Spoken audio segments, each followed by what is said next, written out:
O mundo antes da guerra. No século III a.C., o Mediterrâneo era o centro do poder político, econômico e militar do mundo conhecido. Não existiam ainda impérios universais dominando todos os territórios ao redor do mar. Em vez disso, havia um equilíbrio frágil entre potências regionais que disputavam influência, rotas comerciais e territórios estratégicos. Ao norte, Roma havia consolidado seu domínio sobre quase toda a Península Itálica após séculos de guerras contra povos vizinhos. Ao sul, na costa do norte da África, erguia-se Cartago, herdeira da tradição fenícia, rica, cosmopolita e profundamente ligada ao comércio marítimo. O Mediterrâneo não era apenas um mar, era a principal via de circulação de riqueza, cultura e poder. E duas potências emergentes começaram a perceber que aquele espaço era pequeno demais para ambas. Cartago, a potência do comércio e do mar. Cartago não era apenas uma cidade poderosa. Era o centro de uma vasta rede comercial que se estendia da Península Ibérica até o Oriente. Fundada por colonos fenícios séculos antes, desenvolveu-se como uma potência naval extraordinária. Seus portos eram complexos e avançados. Sua frota era experiente, e sua riqueza vinha do controle de metais espanhóis, agricultura norte-africana e rotas marítimas estratégicas. Diferente de Roma, Cartago não baseava sua força principal em um exército de cidadãos. Seu modelo militar dependia fortemente de mercenários vindos da África, da Espanha e até da Gália. Isso tornava seu exército diverso e experiente, mas também menos coeso politicamente. Cartago pensava como comerciante, expandia a influência através de acordos, alianças e controle econômico. No entanto, quando ameaçada, sabia lutar com brutal eficiência. Roma, a república em expansão. Roma, naquele momento, ainda era uma república governada por magistrados eleitos e supervisionada pelo Senado. Sua sociedade era estruturada na disciplina, na tradição e na lealdade cívica. Diferentemente de Cartago, o exército romano era formado principalmente por cidadãos proprietários de terra, que lutavam não apenas por pagamento, mas por dever, honra e expansão do Estado. A força romana estava na organização militar. As legiões manipuladas eram flexíveis, capazes de se adaptar ao terreno e manter coesão sob pressão. Roma não era inicialmente uma potência naval, mas sua capacidade de aprender, adaptar e perseverar se tornaria decisiva. Seu objetivo não era apenas enriquecer, mas expandir influência territorial de forma sistemática. A mentalidade romana era de domínio permanente, não apenas de lucro imediato. A disputa pela Sicília, o estopim do conflito. A ilha da Sicília era estratégica, fértil e localizada no centro do Mediterrâneo Ocidental. Controlar a Sicília significava controlar rotas marítimas fundamentais. Quando conflitos internos em cidades sicilianas levaram a pedidos de ajuda tanto para Roma quanto para Cartago, o equilíbrio se rompeu. O que começou como intervenção indireta, rapidamente escalou para confronto direto. Em 264 a.C., iniciou-se a Primeira Guerra Púnica. Pela primeira vez, Roma enfrentaria uma potência naval superior em um conflito prolongado fora da Península Itálica. Não era apenas uma disputa territorial, era uma luta pelo controle do futuro do Mediterrâneo.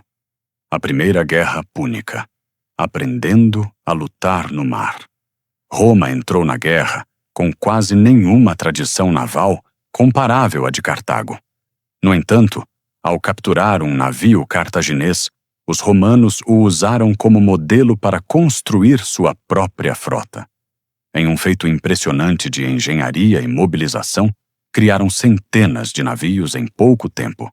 Desenvolveram também o Corvus, uma ponte móvel que permitia que legionários transformassem batalhas marítimas em combates corpo a corpo, onde eram superiores. A guerra durou 23 anos, marcada por batalhas navais, tempestades devastadoras e enormes perdas financeiras para ambos os lados. A persistência romana acabou prevalecendo. Em 241 a.C., Cartago foi derrotada e forçada a ceder a Sicília e pagar pesadas indenizações. Consequências da Primeira Guerra. A derrota foi humilhante para Cartago e desestabilizou sua política interna. Mercenários revoltaram-se por falta de pagamento, quase destruindo a cidade por dentro. Enquanto isso, Roma consolidava sua posição como potência marítima emergente e expandia sua influência para Sardenha e Córcega. A rivalidade não terminou com o Tratado de Paz. Ela se intensificou. Cartago voltou seus olhos para a Espanha como forma de recuperar poder econômico e militar. Lá surgiria o homem que quase destruiria Roma, Aníbal Barca, o inimigo de Roma. Filho do general Amílcar Barca, Aníbal cresceu em meio ao ressentimento contra Roma. Ainda jovem, acompanhou campanhas militares na Espanha e desenvolveu habilidades estratégicas extraordinárias. Sua formação combinava ousadia, inteligência tática e compreensão psicológica do inimigo. Quando assumiu o comando cartaginês na região, ampliou o controle territorial e fortaleceu o exército. Roma via com preocupação esse crescimento. Em 218 a.C., após a conquista da cidade de Sagunto, aliada romana, a Segunda Guerra Púnica começou. A travessia dos Alpes, a audácia de Aníbal. Em vez de atacar por mar, Aníbal escolheu um caminho impensável: marchar da Espanha até a Itália, atravessando os Alpes. A travessia foi brutal, frio extremo. Ataques de tribos locais e perdas massivas quase destruíram o exército cartaginês. Ainda assim, ele emergiu no norte da Itália com forças suficientes para desafiar Roma.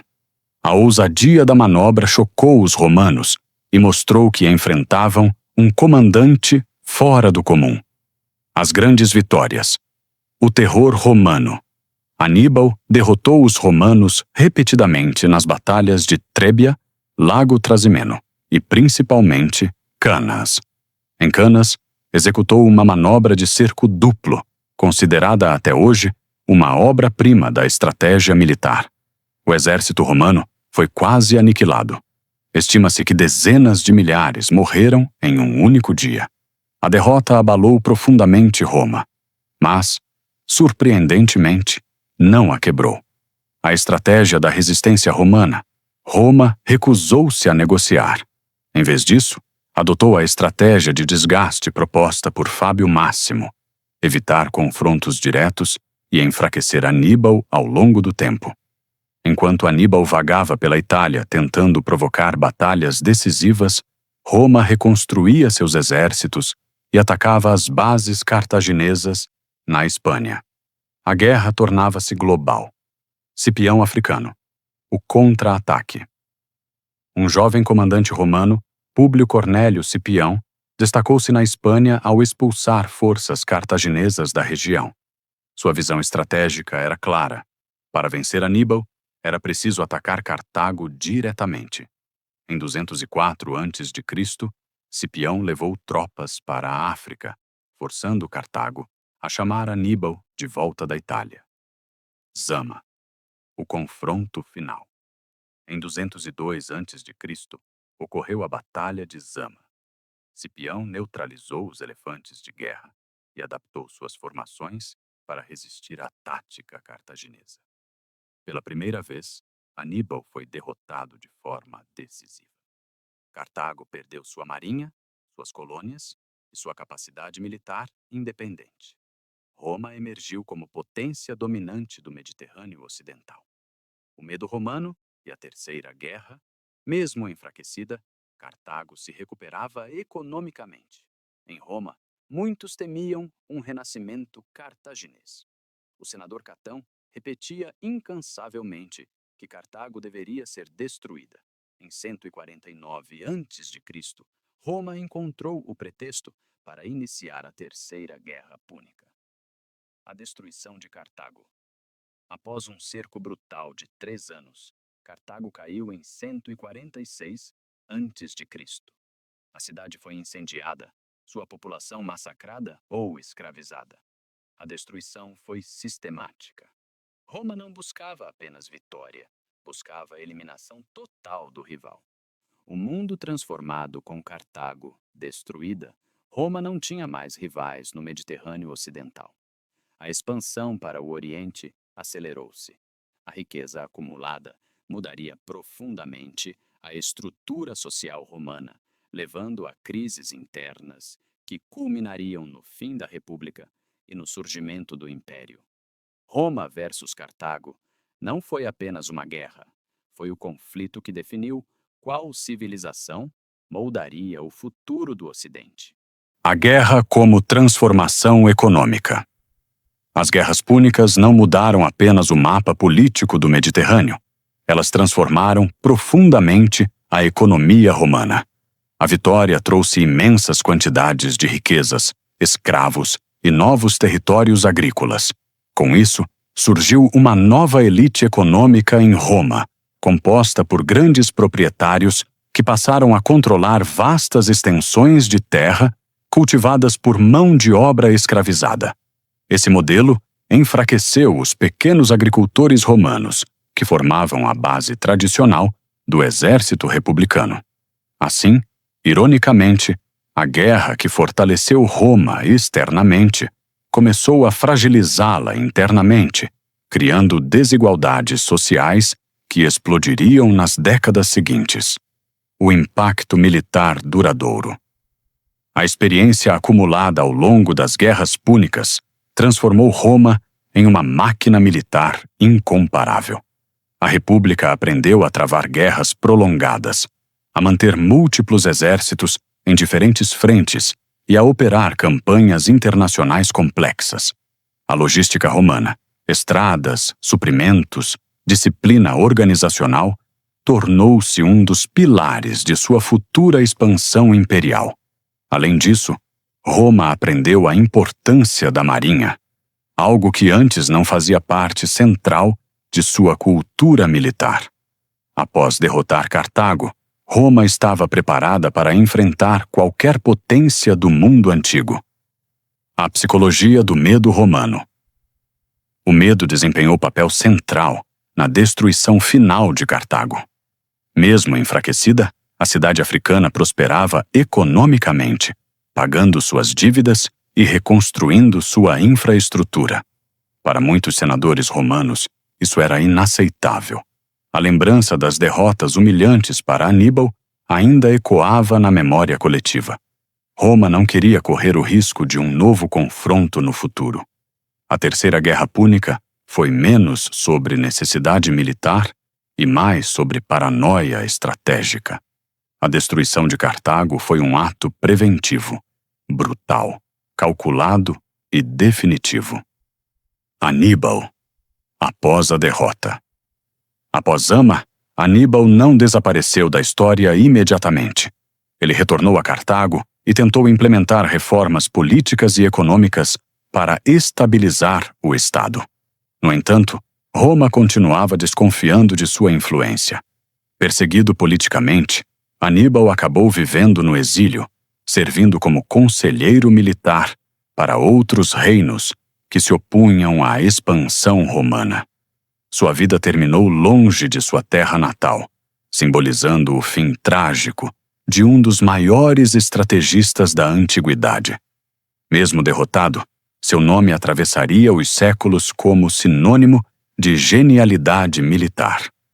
A transformação cultural do Mediterrâneo. Com a queda de Cartago, Roma passou a absorver culturas, conhecimentos e tradições de diferentes regiões conquistadas. O Mediterrâneo deixou de ser um espaço de competição entre potências equivalentes e tornou-se, progressivamente, um mare nostrum, nosso mar, como os romanos chamavam. Essa hegemonia permitiu maior circulação cultural, mas também consolidou a supremacia política romana. A diversidade que antes caracterizava o equilíbrio entre grandes potências foi substituída por um sistema centrado em Roma.